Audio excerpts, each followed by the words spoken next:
This episode of No Time Like Joe Time is sponsored by Fate in Flames on Kindle Vella. Rena has grown up sheltered and cut off from the world, caring for her ailing mother. When fate catches up with her, she is thrust into a world of magic and intrigue she never knew existed, and the heritage she is not quite sure of. Read Fate in Flames on Kindle Vella. Welcome to No Time Like Joe Time, where TV gets deep for no reason. I'm Generic Joe, here to say the same thing each time before you listen to an episode. You can find No Time Like Joe Time wherever you get your podcasts and on YouTube. I'm just that generous and kind of a guy. Please rate, please like, subscribe, and comment, because I'm magic.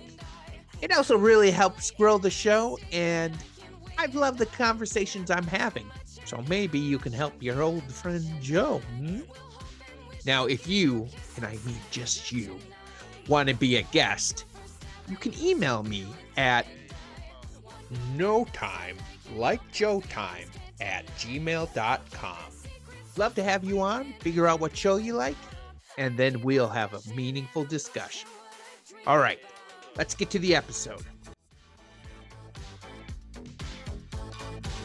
Like what you are listening to? Check out Lazenlow on Spotify Music, a new and upcoming local band from Minnesota.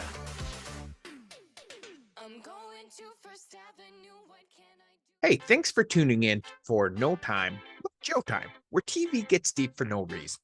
Before we jump into another great episode, I've got a few nuggets of wisdom for you. Joe Time is available as a podcast on most platforms, but also on a YouTube channel. It is super helpful if you like and subscribe, because it allows more people to get eyes on it and makes me feel a little bit cooler. Please rate and write a glowing review for your old friend Joe. I will be reading reviews in future episodes. Also, I'd love for you to comment on life lessons you took away from the shows that you watch. Finally, if you would like to be a guest on No Time Like Joe Time, send an email to me at notimelikejoetime@gmail.com. It's always such a fun time, and the human connection is my favorite part of doing this. Thank you for listening. It means the world to me. Now, onto the episode. Like what you are hearing? Check out Lazenlow, an up-and-coming band that can be found on Spotify. I'm going to First Avenue. What can I do this time? We're in a hurry. Make like wizards. Okay. Welcome to No Time Like Joe Time, where we look at clips from our favorite shows and make like wizards to pull out the magic lessons we learn. Each week, I have a new guest on to help me talk about those clips. Today, I am looking at a hidden gem from the 80s called The Wizard. I'm joined by an amazingly creative guest today. One of the most basic jobs of a podcast host is to know your guest's name. I have Paul Pape's name on my script. I've been messaging him on Messenger. Now let's see what Recording Joe decides to do. Owner of Paul Page Designs. Or it's is he? Pape. Pape to sorry. No, sorry. What is it? It's Pape. It's like paper without the R. Pape.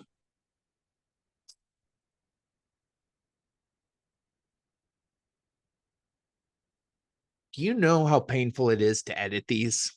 I hope you're having a good time with it, because for me, I'm like, all right, back to the episode of No Time Like Gym Time. Joined by a great and creative guest today, owner of Paul Pape Designs, or as he describes it, Santa Claus for nerds. I'm a nerd. This works great. Please welcome Paul Pape. Well, hey, Paul, I'm really excited to have you on this episode. Hey, I'm really glad to be here. Excited to dive right in. Oh, for sure. I'm really ready to hit the ground running and look at some clips from The Wizard of Oz. Wait, what? Yeah, that's not what we're watching. Oh, sorry. The Wizards of Waverly Place. Still, no. Wait, did you read the show I even talked about? Right. Oh God, Paul, I'm so sorry. Star Wars, because it's wizard. Doesn't even make sense. And it's not Star Wars. Wizard of Oz? What? No, no. You already said that. The Wizard. The show is called The Wizard. It's a show from the 80s. Have you actually even watched The Wizard? Yes. But in a more accurate term, no. Oh, okay. All right. Why don't you take a bit of time and watch the first episode? I promise it'll be worth it. Okay. All right. I'll be back. I'll be here. 30 minutes later. That was amazing. And it inspired me to start thinking about some inventions. And if it's okay with you, I'd like to talk to you about some of them. Yeah, sure. Yeah. What do you got? So the first one I'm thinking is like, so I'm going to call it the phone fork, right? So when I eating, I always focus on my food, but it will be attached to my phone so I can eat and watch. Yeah, that's what else you got? Okay. I've been also thinking about this design. It's called wrench knife. Now for kids, it's a wrench and a knife. Yeah, that doesn't seem terribly safe. Wait, isn't that from Scrubs? Well, first off, we'll let the FDA decide if it's safe or not. And I don't think I've ever heard of Scrubs. Okay. My final one is a good one. So Okay. I've been trying to cut back on soda, right? And I came up with this thing called the shaker. And what it does, it shakes cans so quickly, you'll never want to open them. That is an interesting idea, but Thanks. won't it get pretty messy? Well, a little. It's the point. Here, allow me to show you. So it's just a little.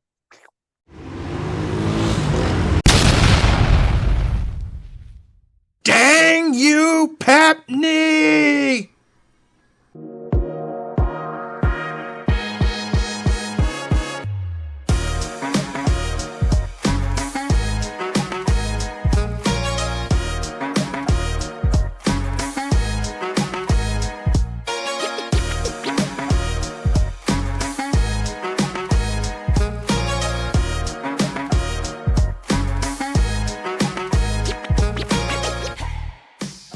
One thing I've noticed from our guests, including you, you're so awesome at that stuff. You just and my hope is always that somebody listens to this for the first time and they're like, this host is an idiot. It's very much between two ferns. Yes, Yeah. It is got that Zach Galifianakis feel to it. I didn't even think about it, but yeah, you're right. It's just, I don't know what it is. I love the self-deprecating humor and just, it works for me. I understand. So, in sincerity, thank you so much for being here. Sure. We were talking before this and you were just blowing me away with everything you're doing. And so I asked, like, before we even begin, would you mind talking with the audience about kind of who you are, what you do, and just kind of your passion for creativity? Sure. My name is Paul Pape, and I own a business called Paul Pape Designs. I also have a side business called Paul Pape It, which we'll get into in a second here. But what I am Santa Claus for nerds. I design and fabricate custom collectibles, and I've been doing it for about 20 years now. I've had the opportunity to work with companies like Disney, Universal, The Tonight Show with Jimmy Fallon, but I've also created pieces for thousands of pieces for people all around the world. My wife likes to say that I help make memories tangible. And so if you've got a geeky thing that you are really passionate about, I can make it turn into a reality, which is fun. That's so cool. Do you ever go to like conventions? All the time. Yep. Oh, that's awesome. But now what I'm working on is I'm actually teaching people how to do this. So for the last 6 years, I've been on Twitch. I don't know if you know what that platform is, but I'm a creative on Twitch. I'm an artist. Nice. And so what I did is I would spend up to 20 hours a week on Twitch creating the art that I make, but also teaching other people how to do it. And so now I spend a lot of time working with companies, corporations, and creatives to embrace creativity. We were talking earlier about something called the creativity crisis, and that's something that's Yeah. very near and dear to me. Mhm. What that is there's a metric that's been going on, and since the 1990s, there's been a 65% decrease in Ah, creativity in Americans, which is mm, just crazy to me. right. And as a person who lives his entire life as a creative, I don't see how people can not be creative. And so when I saw that, I was like, holy cow, I got to talk about this. And what it is it's just we don't teach being inventive or using our imagination or even playing anymore. Mm, We are more about getting the right grade, making sure the test questions are right, getting our work done efficiently and on time and under budget, but not actually doing anything to innovate, to help move us forward. I mean, creativity took us around the world as humans. It took us to the moon. And what's funny is we went on the moon in the 50s. yeah. Okay. The same amount of time from when we invented the airplane to when we landed on the moon has passed since we've been on the moon, and we haven't done anything with it. Like, Oh, we haven't had that. Like, our progress should have been astronomical. We should be on right. Mars right now. We should have a permanent moon base, but because of other things that are happening, that creativity has been stifled. We don't have, we're not going into STEM or STEAM. However, I like STEAM because it's got the arts in it, but Yeah. like STEM is a huge thing, and it's Yeah. not being really like enforced anymore. It's one of the very first things to be cut is Yeah. actually STEAM, which is crazy to me. So that's what I talk about, and I try to help to motivate people to be more creative, have more fun, and use your imagination. Yeah. That's awesome. I'm so glad you're doing that, because we were also kind of talking a little bit beforehand. For me, growing up, I grew up in kind of a little bit of a dysfunctional family, and I was always kind of left alone, and I lived in my own imagination. I created this whole superhero, like my own superheroes, tons of them, and I'd be so into it. I go with my friends, we play RPG tabletop games, and that creativity really gave me a lot of hope. Mhm. And so I think that's one thing I definitely want to teach my boys is like have fun, like think, Absolutely. be creative. And I think I always talk about sometimes we don't realize we may need permission for something.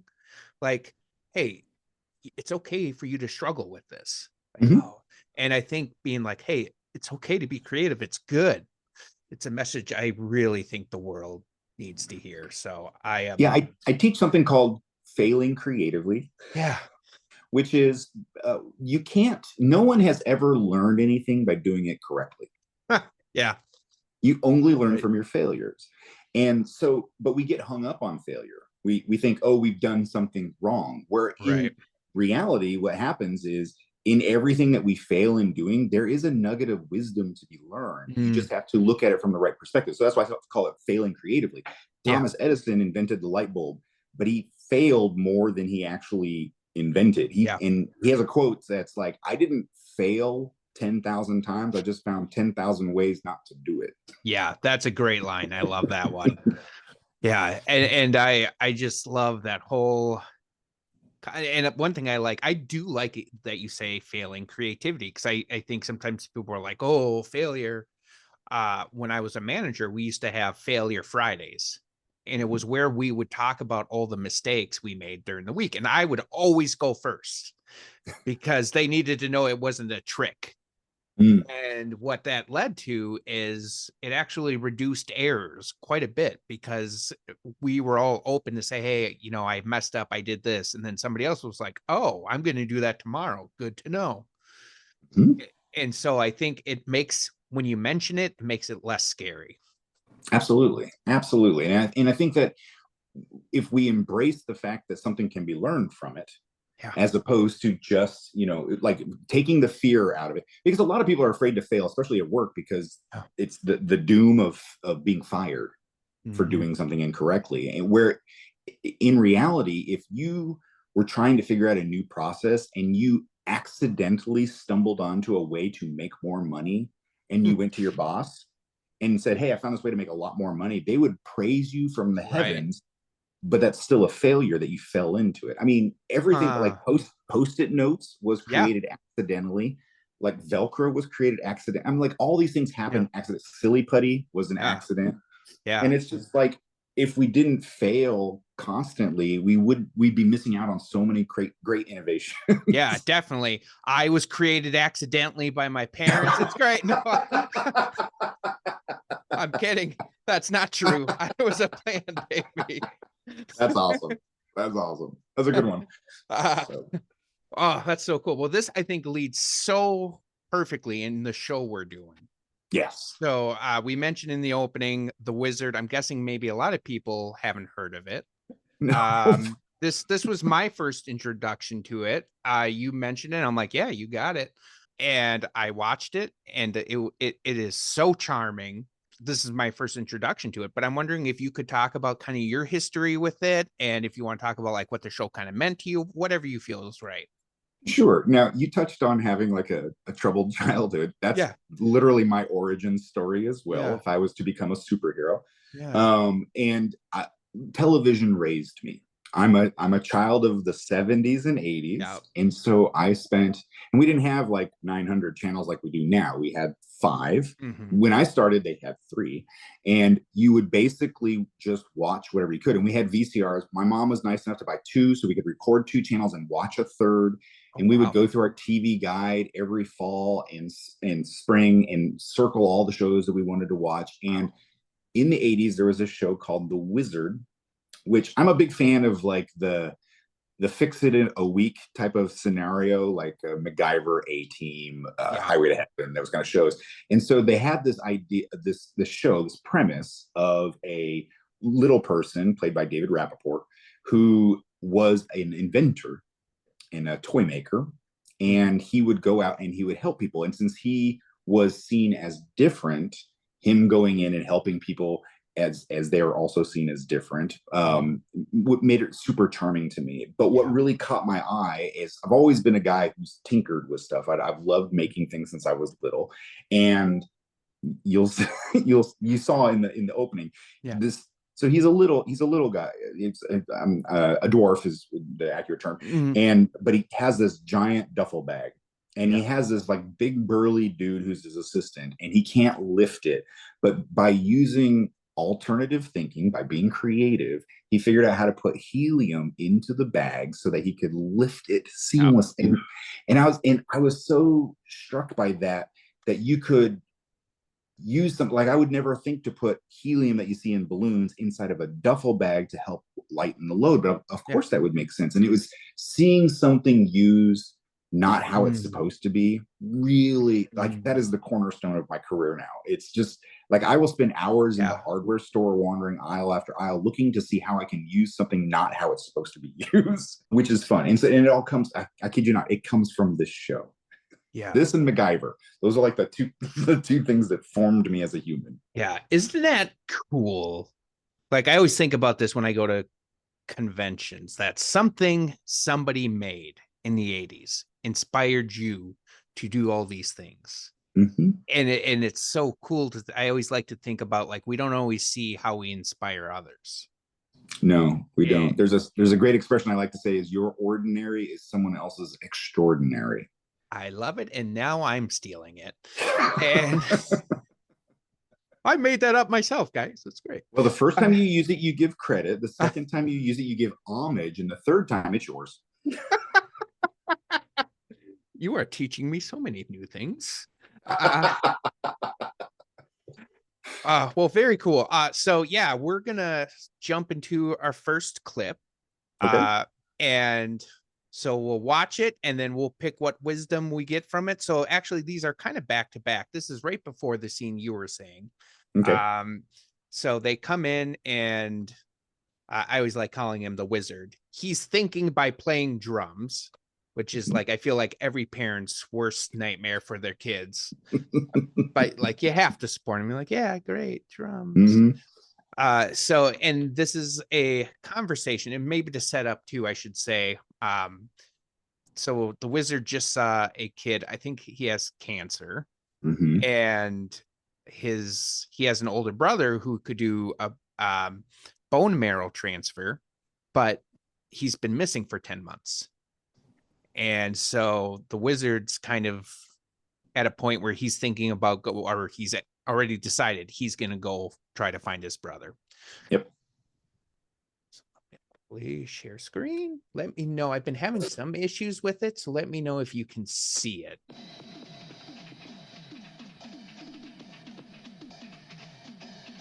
That's how we think.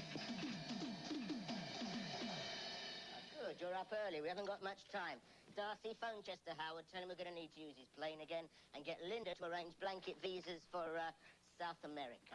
No way I'm letting you wander all over South America, and I don't care how idealistic your reason is. Alex, an idealist is someone who thinks because a rose smells better than a cabbage, it'll make better soup. I am not an idealist. What I am is a private citizen, free to go wherever I want. Now, if you two want to help me find Douglas Wayne, fine. If not, I'll see you when I get back. Simon, you can't just go running off without knowing where you're going. We're going out the front door. That's the hardest part of any journey. After that, I promise I'll let you know as soon as I do, if you're along. Love that line. Where we're going is out the front door. That's the hardest journey. And I just like that hit me because that's something I've struggled with a lot, of just having that anxiety to try something new. And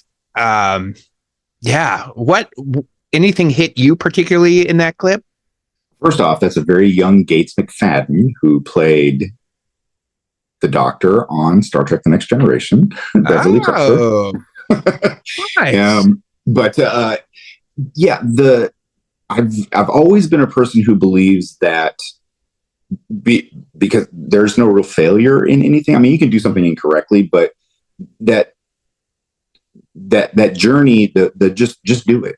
And I know that's overplayed, it's the Nike slogan and all that stuff, but I use both feet in is another expression that I like to say, because when I started streaming, I had a lot of people ask me, like, how do you start streaming? Yeah. And I'm like, you turn on the camera. Like, Yes. well, but what if no one's there? Then no one's there, but it doesn't matter. Just go. And then, what, I don't know what to say. Just explain what you're doing.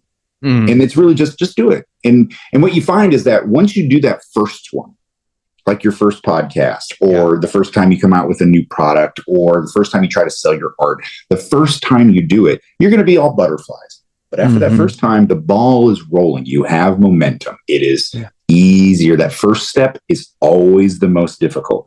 But once you start walking, it's all downhill. Yeah. I feel like with that mindset and another mindset of like making failure your friend, like you can go, I always tell people, like, I'm here to support you, to help you realize you can do so much more than you ever realized. And the other line I liked out of this is when he's like talking about, he's not an idealist, that there's something more to it. And I really like that line too, where, one thing I always talk about is when somebody's going through something, I don't like to be an idealist in that moment. I don't like to be like, oh, well, your cat died. Well, hey, at least there's a lot of other cats you can get. You can just get a new one. Like, no, I like to sit in that pain in that moment. You have to give it space. Absolutely. Exactly. And just be there. And so I that really resonated with me as well. And I just love how confident the wizard is. He's just like, Absolutely. look, I'm going. If you guys are coming, great. Otherwise, I'll see you later. And shouldn't we all have that confidence though? Yeah. Like, shouldn't we just be like, well, I'm going to go. Well, you're going to fail. And if I fail, I'll learn. Yeah. Let's try. Was confidence something that was easy for you to come by, or did it take you a while to build your confidence? I tell people I'm a broken boy. People have told me later in life that it might be Asperger's, but I've never really had it tested. But I have, I don't get nervous to talk in front of people, and I don't get that butterfly anymore. And so, it's a side story, but when I was an undergrad, I needed to have an extra class. And so I asked my professor if I could create my own class. He goes, well, what do you want to do? And I go, I want to create Nightmare Before Christmas, the stage musical. And he goes, you can do that if you can get the rights. And so I called Disney, like just the helpline, like at Disney World. And I'm like, yeah, I need to get the rights to Nightmare Before Christmas. And they're like, that's not what we do, but they have to help you because it's the happiest place on earth. And after about 3 days of phone lines, I talked to Tim Burton. I talked to Danny Elfman. I got the lawyer. And I now, if you Google deep enough, you'll see I actually own the rights to the stage musical Nightmare Before Christmas. Because I just like, well, why the hell not? I'm just going to do it. And it's like the worst that can happen is they can say no. Yeah. But as long as you go at it, like understanding that there is more than one answer, like I always say, my son is 17. He's dating now. And I'm like, yeah, he gets really hung up. He's like so nervous about talking to girls or whatever.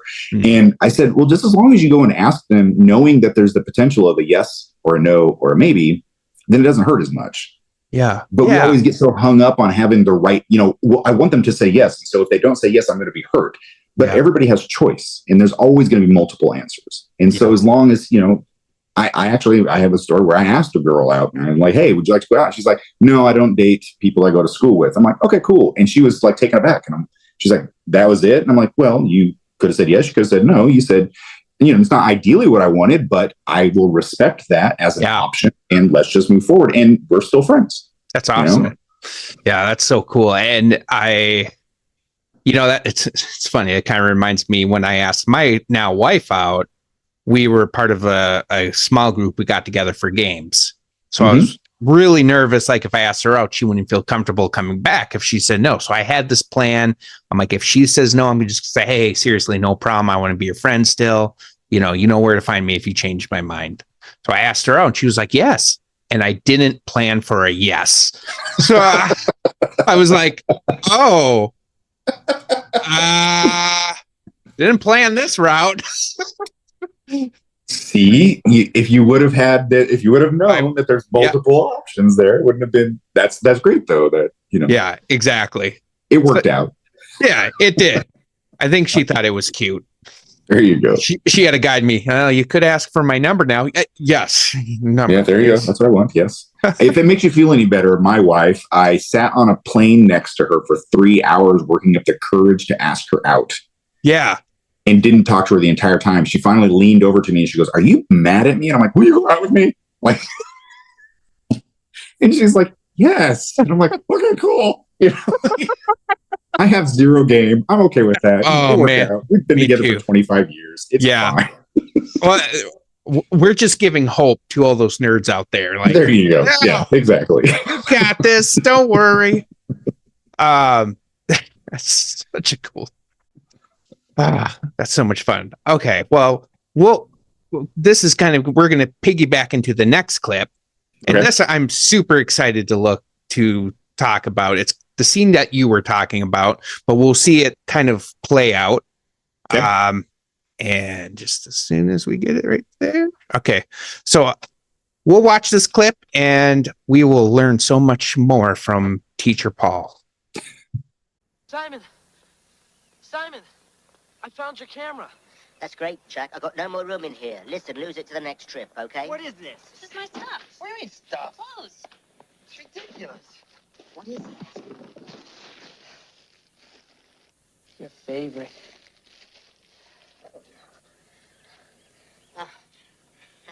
Darcy! Darcy! Don't worry, Simon. I'll save you. Simon, I just thought that... Okay, Jack. Come on. I'm not lugging that thing through the jungle. Don't worry, it's my bag. I'll carry it. You lift this baby off the floor and I'll carry both you and it. I might take you up on that sometime. Come on, Darcy, let's go. You've let yourself get out of shape. It's sad. Come here, kid. What's the trick? Huh, no trick. Simon just put liquid helium pouches inside. Release the gas and it counterbalances the weight. I designed the release. That is, I forgot they had the candy. So if you're watching this on YouTube, his weakness is candy. He's got a sweet tooth. Or as he said, I've got a mouthful of them. And so that's what that was apart. But yeah, no, that was so cool. And I didn't catch it the first time because I was like, what's the big deal? He just picked it up. And then I went back and I'm like, oh, that guy couldn't carry it. Right. So when you saw that clip, I was a kid. Yeah. And I watched a grown man fail at something. And then somebody, now, it's not it. You know, when you see a dwarf as a child, you relate because we're both small in stature. Yeah. And so to see a grown, big, strong, normal, quote unquote, normal sized person struggle, but then you see someone who is almost childlike be able to do something, it just brings out in you as a kid. You're like, oh, wow, look at and it's because he used his imagination. And it's what sings to me about it. And it was such a simple delivery. Yeah. Like a simple solution. It wouldn't work. Right. As an adult, I know this now, but as a kid, I thought, of course, that's what would be the answer to that. And I mean, you'll see later on, we've talked about the clip. He flies with it too. I mean, it's got so much lift in it that you can actually like fly. And it's like, no, that wouldn't work. But the suspension of disbelief, the magic of it. And I love the fact that the magic was based in science. Yeah. Because as a kid, because of my childhood, I like dove into education and I loved school. I loved to learn as much as I could. And so then to see someone not only use imagination and the magic of life, but to use science and education to get there, I was like, oh, it's such a kismet moment for me. Yeah. It's the same thing with MacGyver, which, I mentioned earlier, because it does the same thing. It's a paperclip and some bubble gum and you can create, a bomb or whatever you need. Yeah. and for the longest time, people used to call me MacGyver because I can come up with all these random solutions to things. But honestly, I'd rather be the wizard. Yeah. Yeah, that's awesome. The other thing I was going to say I like about it is both clips, he was kind of being underestimated. Absolutely. And he is the entire show. And that's the thing, is because as a dwarf, you're always underestimated. Yeah. Because you think there's something wrong, quote unquote, wrong with him. Yeah. And as a child who comes from an abusive home or, it's the same thing. You have this internal processing where you think that something is missing. And then to be underestimated by life, but then to show life, as to quote Jeff Goldblum, life finds a way. Yeah. It's so empowering, and it kind of just shows you from anybody who's in a disadvantaged position, and shows them that there is potential if you use your mind and your imagination. Yeah. I love that. I also like that he was like, what's the trick? And he's like, no trick. And it reminds me of Spider-Man No Way Home, where Spider-Man's fighting Doctor Strange. And he goes, hey, Doctor Strange, you know what's cooler than magic? Math. And I had the opportunity as an adult to work with David Copperfield. I am not surprised at this point. Segue. But to see, and I love magic. I love magic. And I make it a point now, when my wife and I travel, we try to find magic shows to go to. Oh, nice. And she always leans to me and she's like, okay, how is it done? And it's because I know how a lot of these things are done. But to me, the joy is to still be fooled knowing how it's done. And so when he's like, what's the trick? And it's like, it doesn't lose, even though he says, oh, it's just helium pouches inside there, it doesn't lose the magic. Oh, I like that. And so and isn't all magic just science we don't know yet? Right. And so to look at, any situation, you're like, how do they do that? Same thing with working with David Copperfield. It's these situations in which you're like, he's flying, or, he made 20 people disappear. And then to see how it works, but then to still see it from the audience and go, holy crap, that's very effective. And still knowing the trick and being fooled, it's just such a wonderful thing. That is so cool. I know I'm always torn. Like when I see magic tricks, I'm like, I gotta know. But then I'm like, I don't want to either.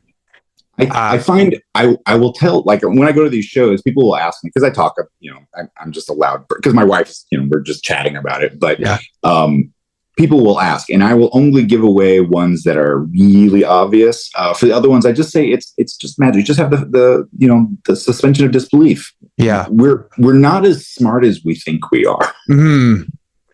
Yeah, and it's okay. It's okay. And I think, but that childlike wonder that we get when we're fooled, isn't that what creativity is all about? Right. isn't that what imagination is for? Yeah, exactly. And that's, I just, there's just so much here to unpack of, you know, he used science to be creative. And just thinking about all the, like you were talking about when you're going to the store, thinking of like, there are other ways this can be used. I mean, if we apply that in, basic life, I think our lives would be a lot more enjoyable.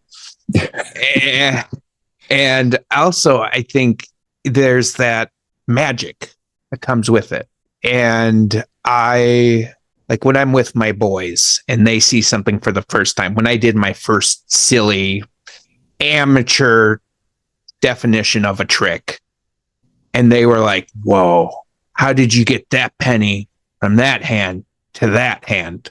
Even though I just had 2 pennies in my hand, they're blown away. It's something simple. And I think we kind of, I don't know, do you think we lose that wonder of like, I was actually talking about this today on social media. And what happens is when we're born and we before we are taught anything, we have boundless imagination. Anything is possible. Mm-hmm. But then knowledge starts to build a house around our creativity. And so everything that we learn from, this is an apple, that's a monkey makes this sound. Yeah. All of those things become these bricks, and eventually we wall ourselves in. Yeah. But the thing that we forget to add are doors and windows. The doors and windows allow us to see and experience magic and nonsense so that we can bring it back into our house. We don't have to live in it, but we just have to be able to experience it from time to time so that we don't become completely walled in knowledge and facts. Yeah, no, that's great. And one thing this podcast is evolving into is I want people to see things through other people's eyes. And I think it's very magical the way media and TV shows can bring people together, and it can teach us about things without having to like be directly like, well, I believe in magic. And it can be like, you can just point to this and say, man, look at this, look how cool it is.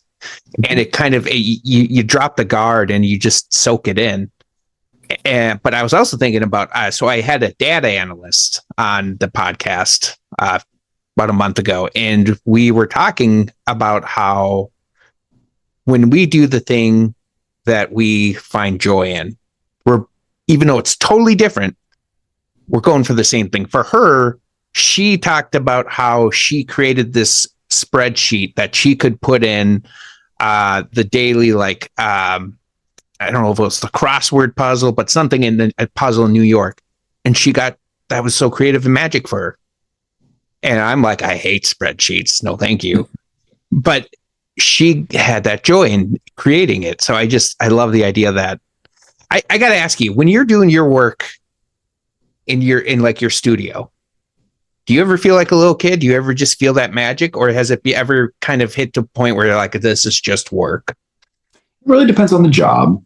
Yeah. What I try to do is when I meet with a client or a company hires me, they usually come to me because they have a problem that needs to be solved. And that's why when I say I make the things that people want that they can't get anywhere else. And it's because they have a wish and a desire. It also ties into the Santa Claus thing. And it's that they want to see if that can become tangible. And so what I do is I try to see it through their perspective. And so a lot of people will come to me, like I do a lot of custom engagement ring boxes where people will, their nerdiness, like you met during tabletop gaming. So we would take your favorite tabletop game and we would create a ring box based on that. I do a lot of Harry Potter stuff. I do a lot of, but I like to include little magic tricks inside of it. So sometimes there's hidden compartments or that kind of stuff, just so that there is a little bit of magic inside of it. Now, for me, the objects themselves aren't necessarily the thing that I would lean towards. To me, it's the process, the trying to figure out how to make something small, but magical enough that, and I've had people, I was at a concert once, a random concert. It was Crash Test Dummies, a band I love from the 80s and 90s. Yeah. And I was in my hometown, and I was sitting at a table, a 4-top, but it was just my wife and I. And this random couple came up and they were just looking around for seats. And we're like, oh, you can have these other 2 seats. So we're there. I had happened to have made figures, custom figures for the band, and I had given them to them. Yeah. So they came out on stage and they're like, we don't want to brag, but there's a guy in the audience named Paul Pape who made us our own custom action figures. And I was like, oh, thank you. That was very nice. After the concert, I was standing around, I was talking to the keyboardist, and the couple came up to me and they said, we don't know if you're the same guy, but did you make our wedding cake top? Oh my gosh. From 12 years earlier. Yeah.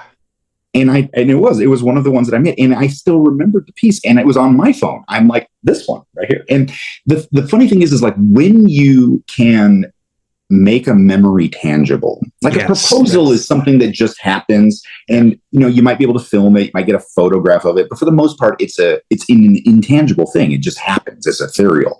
But if you can take that moment and make it a tangible, that has so much weight to it, and people will hold it, and it becomes this precious thing. Now, it doesn't mean anything to anyone else, and when they pass, they might give it to the kids. The kids might be like, whatever. But but to them, I managed to capture magic and that they can witness. And when they see it, they don't just see the object, they see the memory. Yes. Oh. And that's what I'm trying to capture. So when I sit in my studio and I make these things, that's what I'm trying to capture. I'm trying to see if I can pull memories together so that when you see that magic is always there. Wow. That is so beautifully said. I appreciate that mindset. And that's something I've taken up when there's a couple jobs I worked as like a manager. One of them was a company called Fantasy Flight Games, and they do a lot of different board games. And when I do a team meeting, I'd be like, okay, guys, I know we think we're just making basic games, but you know what? Somebody's going to meet their best friend playing this game. Somebody's going to meet their wife playing this game. And same thing for when I was manager of we designed or we embroidered and screen print different garments, and you could tell when the people were just like, oh, just another shirt. And it's like, hey, remember guys, whenever I had this talk, I'd always wear my white shoes. I don't know why. I felt like I looked rocking in white shoes. Loved it. So I'd always say, these white shoes, they make me feel confident. A shirt you're making for when it goes to a medical facility, that's going to be the first shirt a new intern puts on for the first time. And so I love that idea of creating, just like you said, creating tangible memories is so powerful. Yeah. So before we go on, I always ask, is there anything else you want to cover that we haven't talked about yet with these clips? As far as just make space. I like to tell people to make a daily practice of using your imagination. We used to call it brainstorming. So what I say is for me, it's the morning because that's when I'm my clearest, but some people it'd be the afternoon or at night. But give yourself 5-10 minutes and just find something around your house and try to figure out 10 different ways to make it better. Wow. And it could be ridiculous, like your fork phone. Those kind of ideas, that amount of imagination that you use, even if it's silly, is a great practice because then you'll start to perceive the world with possibility as opposed to being very black and white. Yes. And so create that personal practice every single day to use a little bit more creativity, to use your imagination to play. When was the last time you've got little kids, I assume. Yep. So you play all the time. We were playing paper airplanes the other morning with my boys waiting for school to start. We're just throwing them around. But what people don't understand is you're teaching aerodynamics. You're talking thrust. We're talking about muscles. I mean, there's so many different things that go into this that we're not even thinking about. We're just tossing a paper airplane around. Those types of moments, they're quintessential, not just for children, but for adults as well. We really need to lean into this and just enjoy ourselves, have fun. Yeah. That's so brilliant. I am so glad you are getting into speaking because you are good at it and you have a great message that I really, again, this is so perfect because we hadn't talked about this until you got on the show, but this is like core to my heart of Good. why I've got this part. And just, I still play Dungeons and Dragons every Tuesday. Excellent. And I'm the DM, and I love coming up with new ideas, and just it's like my form of self-care. Sure. And so, yeah. And that's the other thing I was thinking, like, not only in doing your creativity, doing something like in your case that you love, you're spreading that joy. Absolutely. To other people. So, like, that's something to keep in mind. Maybe you're nervous to try something, but your creativity could lead to somebody else's joy. Absolutely. Yeah. When you put yourself out there, and a lot of people are nervous because, and first off, I'd like to define creativity does not mean artist. It can be the person who does the spreadsheets. It can be a cook. It can be a person who changes tires. If they're passionate about it and they really, it clicks with them, that's creativity. It doesn't have to be art. But when you put that out there with love, I mean, because that's really what we do. When we pour ourselves into something, we're pouring, I like to say artists are soul ambassadors, or creatives are soul ambassadors. Yeah. It's because that's the thing that recharges us at the end of the day. Like, we like to relax. We relax by watching YouTube or the television, or you're playing your Dungeons and Dragons, or playing a video game, whatever, reading a book, or just listening to music, driving in our car, whatever it is, that takes our creative mind to make those things. And so when we put that out there for others to enjoy, it expands them. It refuels their soul. And so don't be afraid to put your stuff out there, to try it, because there's 8.1 billion people on this planet. And to be a successful creative, you only need to have 100 of those people be fans. I love that. That's such a good perspective on that. And it also kind of, you're talking about like anything could be your passion. And reminded me of, there's a podcast called Invisibilia, and they were talking about this guy who changed hot dog competitions forever, because they were like, most people are like, I'm just going to try to eat. And then he was like, what if I dipped it in water? What if I did this? And he looked at it like a sport, and then he doubled the record, and just, it changed the game. And I mean, it wasn't that complex. He was just being creative. Necessity is the mother of invention. Yes. And that's, and here's the thing, but there's a side to that we don't think about. Education plays a huge role in that, because you only know what you know. And if you are limited in your spectrum of knowledge, then it's hard to pull information from elsewhere to be creative. The reason I wander hardware stores looking at all the stuff, how they shouldn't be made, is because your subconscious brain catalogs all of that. And so when you're trying to problem solve, your subconscious brain is actually really good at parsing information from elsewhere. And so if you're working on, if he was like, I always have a cup of water, he never thought to put that together until one day he's like, well, I drink the water to make the bread go down. The bread go down easier with water. What if I didn't take the time to drink, but instead dipped, and then there we go. That's necessity, but it's necessity playing off of other information. And so many things in this world have been created with that in mind, because when I just did a job for Disney where I made these headphones, kind of like yours that you have cans, but it was for the movie The Creator. They wanted these giveaways, but the androids in that movie have holes through their heads. And so Disney's like, we want headphones that make it look like people have holes through their heads. How do you do that? And I was like, how would I do that? Well, instantly I knew the answer, because I love magic and I know what an infinity mirror is. And so I was like, what if I put infinity mirrors in each side? So when you look through it, it looks like it goes on forever. And they're like, that's brilliant. Where'd you come up with that? I'm like, well, as a kid, I used to like magic, and we used to do the same with this mirrors, and and that's your subconscious is pulling from all of these different areas. So you're not just thinking headphone design, you're thinking headphones, and then magic, and then lights. And so it all ties in together. So make sure when you are doing your daily practice, also just try and learn, just deep dive into something that's interesting to you. It doesn't have to be school. I know a lot of people get hung up on education means school. No, we look at YouTube all the time. We listen to podcasts, whatever, we doom scroll like everyone else does, that there's information to be parsed from that. And the more that we take it in, I mean, look at your chunky borks. My kids love their fat little animals that they to look at. But at the same time, every once in a while, just like look at a woodworker. Like watch how they do something. Or like my favorite show is How It's Made. I don't know if you watch. Oh my God, I could have it on repeat because somebody had to figure out how to make all the things that make the things that we're watching. That is, and it's because they used to do it by hand, and they're like, well, if I'm always doing this, is there something that I can make that can do this for me? And then can I make it do it 100 times at once? That's all that is. And it's just pulling out information from other places and putting it together. And that's all through education. Yeah. So education and then exploration.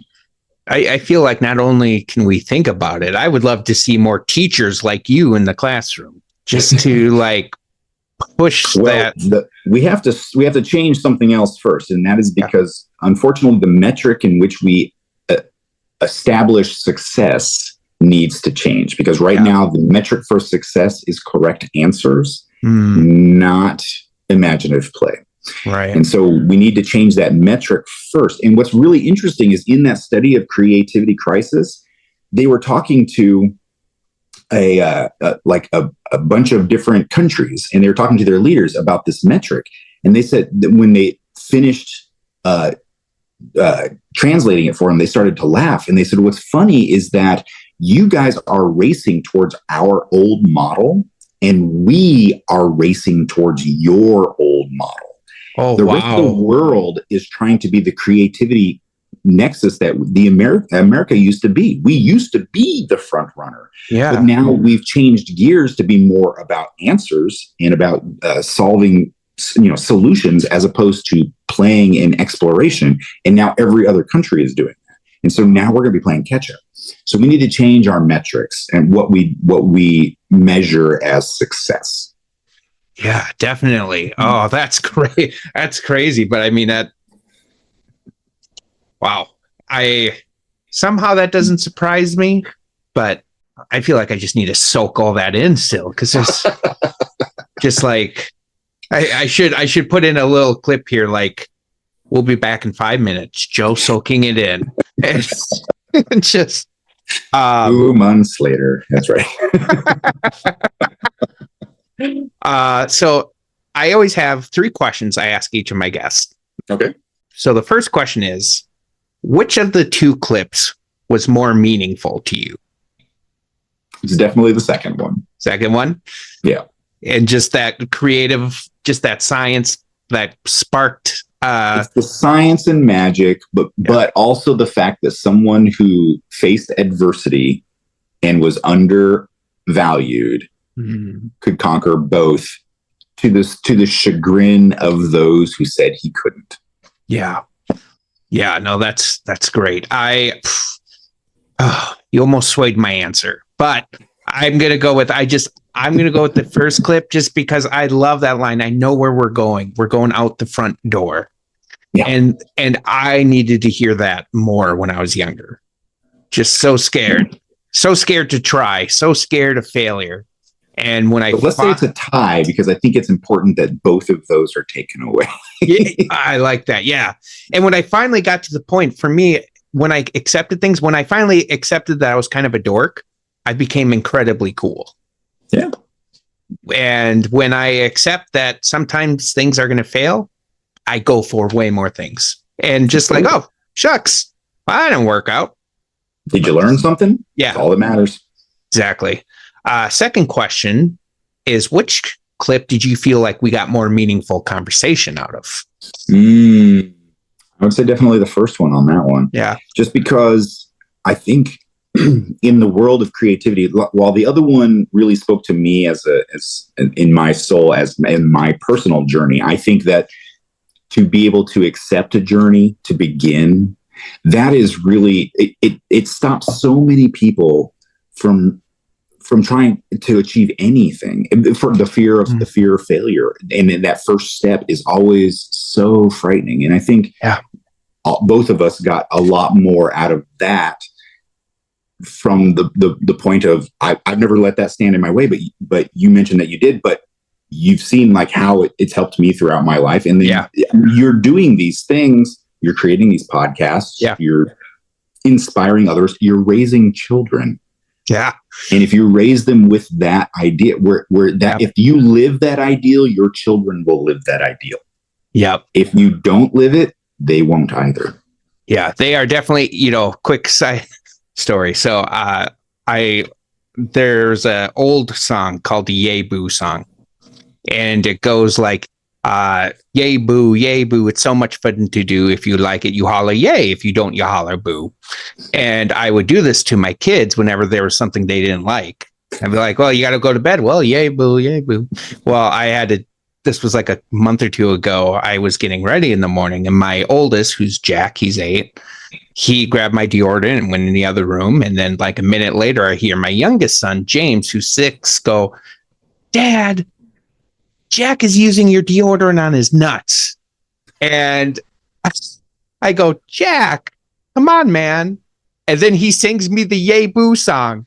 I was so proud of him in that moment. That's awesome. I was just like, you are brilliant. No foul. Yeah, no foul. Excellent. That's great. So yeah, I agree with you. See, I'm kind of at a tie because I think we got the most meaningful conversation out of the first one, but I love seeing your passion come out of the second one. Well, thank you. Yeah, of course. And then the final question is, if we had to take one of these clips and just do a huge deep dive and just like dissect the heck out of it, which clip would you pick? I think it's going to be the second one, because there's a lot more going on there. And I'm going to include the candy in that as well, because Vice is one of those, like, not allowing ourselves to have that thing that we want and desire, and to have somebody who kind of, because moderation is key on a lot of different things. And I think that that's actually very important, but he has a support system. So he has a temptation, which is the kid, but he has a support system in Gates McFadden. Yeah. And so I think that's important, but then also to never underestimate. So there's so much we could go into in just that little bit of them sitting in the garage. Yeah. But, and that who was the engineer? Who was a child. Yeah. The child was the one who came up with the delivery system. Not some elderly dude, not some wizened guy who's some engineer. It's a kid. Why? Because a kid's going to think outside the box. Right. I mean, there's so much we could go into. Yeah. With that. So I'm going to say this. I 100% agree. Yeah, I agree. I mean, I think there's so much looking at, that the guy was almost looked offended that he couldn't do it. Like, he grabs the kid and he's like, what's the trick? And then also just, like you said, I think I'm just going to quote you. This is the first one. So only one more, and then I can just steal it. That your ordinary is somebody else's extraordinary. Yep. And one of the things I always talk about, I tell so many people, a moment that changed my life was I went to go meet a mentor of mine, my youth leader, and his car was the only car in the parking lot. I was 16. I just got my driver's license. And as I was going in, I'm like, wouldn't that be funny if I hit his car? I did not hit his car. Everybody's first reaction is like, what did you do? I'm like, no. I just had that thought it would be funny. I parked great. But then I go in and I said, man, what would you do if I hit your car? And he goes, it's just a car. And that was the first time in my life I felt more important than something. He doesn't remember it, but I will always remember it. Isn't that interesting how somebody can say something flippantly and yet it is a pivot on your entire life? I mean, isn't that weird? Like that one thing means so much to you. Like it's Uncle Ben telling Peter, with great, power comes great responsibility. Yeah. So flippant, but at the same time, it's not. It becomes his core. Yeah, definitely. So it's all just, yeah. This was wonderful. I'm wondering if you could tell people, like, if I'm willing to bet money people are going to hear this and be like, dude, Paul's cool. Let's reach out to him. Where could people find you, reach out to you? I know you said you have a Twitch account. Like, where can people find you on all those? I'm Paul Pape Designs with an S, pretty much everywhere. It's Pape like paper without the R. So Paul Pape Designs, pretty much everywhere. I also have another, so like paulpapedesigns.com is where you can find all of my art stuff. Instagram, YouTube, Twitter, or X, whatever you want to call it, Twitch, all of that is Paul Pape Designs. I also have Paul Pape It, so it's paulpape.it, which is where you can, if you are interested in knowing more about being creative, if you would like to have me come in and talk to you guys about embracing creativity within the workplace or just individually, coaching, consulting, that's on paulpape.it, which is Paul Pape it, because I'd rather you Paul Pape it than not. Yeah, that's awesome. And speaking to you, audience, the Paul you're seeing here, this is what I got before we even started recording. This is not an act. This is who he is. Paul, I think you're very special. I really like what you're doing. And I think you deserve every good thing that's coming your way. And I will be showing my kids this. I will be showing them what you do because I want them to think more like you. Excellent. So awesome. Thank you. Yeah. So thank you, everybody. I say this sometimes, if you guys, for whatever reason, like my voice, I have a second podcast called Two Voices, One Story. Totally different format. It's where me and my wife talk about very personal struggles through depression and our oldest son's medical issues and so forth. So if you want to check that out, cool. Other than that, Paul, thank you so much for joining us. It was a treat and a pleasure. And hopefully in the future, you'd be up for coming back. Absolutely. Anytime. Cool. I hope the moment we hit record, you're like, just kidding. No, where I won't. It won't happen, but okay. All right, well, thanks, everybody. We'll see you next time.